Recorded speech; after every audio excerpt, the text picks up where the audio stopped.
Last episode, I left you with a challenge and a concept. The challenge was to decide, not just feel, not just hope, but to get clear on the kind of father you're going to be and actually commit to it. Because I believe you can't lead your family towards something you haven't chosen yet. And the concept I put in front of you, the purpose I want to build this series around, is the father friend. I introduced it last week, and I gave you the short version of what it means. A dad who leads his children with responsibility, loves them through relationship, and lives with courageous, sacrificial devotion to his family. A dad who leans in, leads well, and loves big. But today, I want to go deeper, because knowing the label and understanding what it actually costs you and builds in you are two different things. And I think there's a lot more to unpack here before we move on. So let's start with what the father friend is not. He is not the passive dad, the one who's physically present but emotionally checked out, the one who's more concerned with keeping the peace than doing the hard work of actually leading, the one who lets his kids run the show and then calls it grace when really it's avoidance. That version of fathering isn't love. It's comfort dressed up as love. And kids see through it, even when they can't name it. What makes passive fathering so dangerous is that it often doesn't look dangerous. Passive dads aren't usually mean. They're not cruel. Many of them genuinely love their children. They do anything for their kids. But somewhere along the way, they've confused being liked with leading. They've confused avoiding conflict with creating peace. They've confused presence with engagement. And the truth is, children need more than a dad who's merely around. They need a dad who's involved, a dad who's paying attention, a dad who's willing to step into difficult moments and provide direction when direction is needed. Leadership creates security.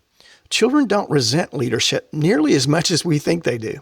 In fact, healthy leadership helps them feel safe. It helps them know somebody is paying attention. Somebody cares enough to guide them, and somebody is willing to carry responsibility they were never meant to carry themselves.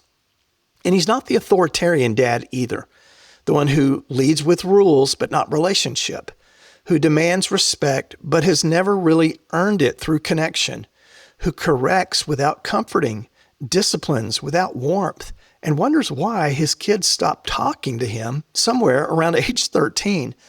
The irony is that authoritarian dads often want many of the same things father friends want. They want respectful kids, responsible kids, kids who make good decisions and live honorable lives. But they've convinced themselves that authority alone can produce those outcomes. What they often miss is that influence flows through relationship. Children are far more likely to receive connection from someone they feel connected to rather than from someone they merely fear. The father friend lives in the tension between those two worlds. And I want to be honest, that tension is hard. It's easier to pick one side. It's easier to be firm without being warm, or warm without being firm. Holding both at the same time consistently in the ordinary moments of daily life, well, that takes something hard. It takes self-awareness. And that's where I want to spend most of our time today. Here's the truth I've seen play out in my years of counseling families and working with dads. We tend to give our children what's comfortable, not what's needed. Let's stop there and talk about it. Let me tell you about a father that I counseled. He and his wife came in frustrated with their 17-year-old son.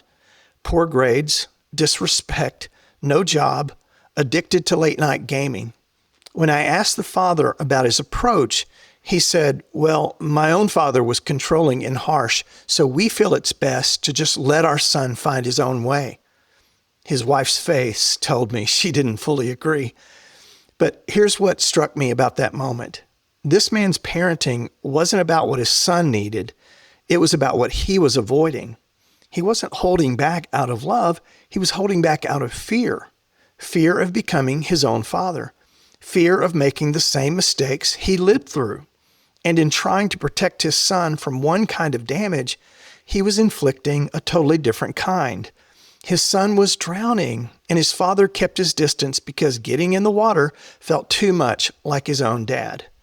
I wish I could tell you that that father was unusual, but he wasn't. I've seen versions of that same story over and over again. A father who grew up in a home where affection was absent struggles to express warmth. A father who is constantly criticized becomes hesitant to correct. A father who felt controlled avoids setting boundaries. Different stories, same pattern. The past keeps reaching into the present. Yogi Berra once said, "Wherever you go, there you are." And that's as true in parenting as anywhere else in life. Our internal wiring follows us into every room, every role, every relationship, which means in fathering, we tend to respond to our children not as we should, but listen, as we are. Not from wisdom, but from wounds. Not from purpose, but from inherited patterns we never stop to examine. We bring ourselves into every interaction with our kids, our strengths, our fears, our insecurities, our assumptions, our habits, and our unfinished business. Whether we realize it or not, those things shape how we respond, how we discipline, how we encourage, and how we connect. Father friends understand this. They do the work. They examine their own responses and ask the harder question, why do I react this way? Is this really about my child, or is this about me? They bring their inner world into the light so they can give their kids what's truly needed, not just what feels safe. Some dads are good at confronting, but struggle with comforting. They can hold the line, but they don't know how to put an arm around their kid after doing it.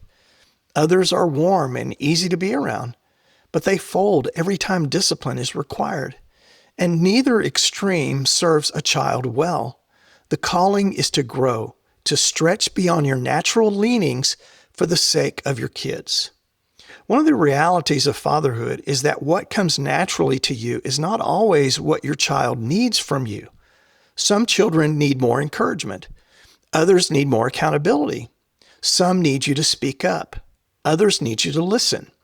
One child needs a stronger boundary. Another needs a softer approach. That's why fatherhood requires wisdom. That's why it requires self-awareness. And that's why it requires intentionality. It's not easy. It requires you to look inward, which is uncomfortable. It requires you to face some things about how you were fathered and how that shaped you, which is painful sometimes. And it requires you to make different choices on purpose, with purpose, even when old patterns pull in the other direction. Which brings me back to the question at the center of this whole series. What does your child actually need from you right now? Not what do you feel like doing, not what's easiest, not what do they want, not what keeps the tension low and the evening smooth. Out of courageous love for your child, what do they actually need?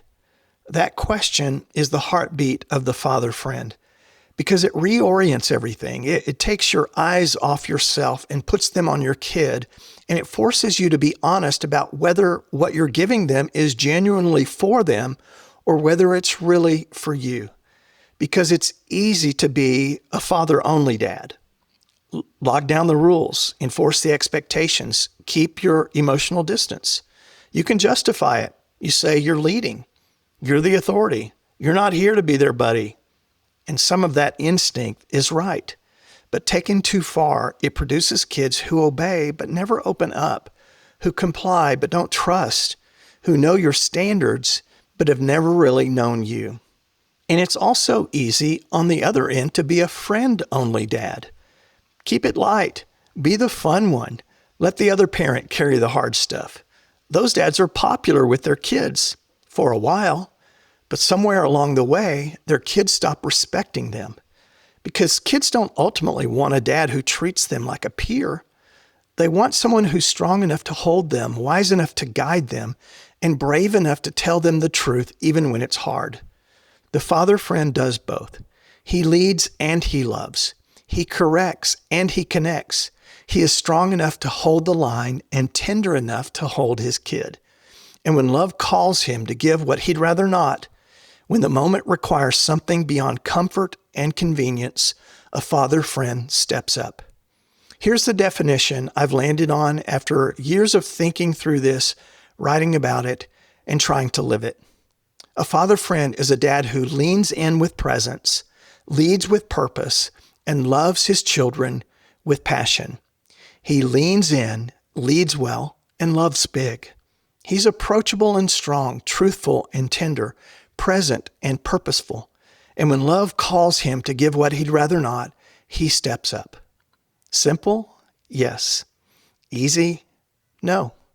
Worth it? Absolutely. Now, in the next episode, we're going to go even deeper into self-awareness because fathering from wisdom instead of wounds is one of the most important and least discussed challenges in a man's life.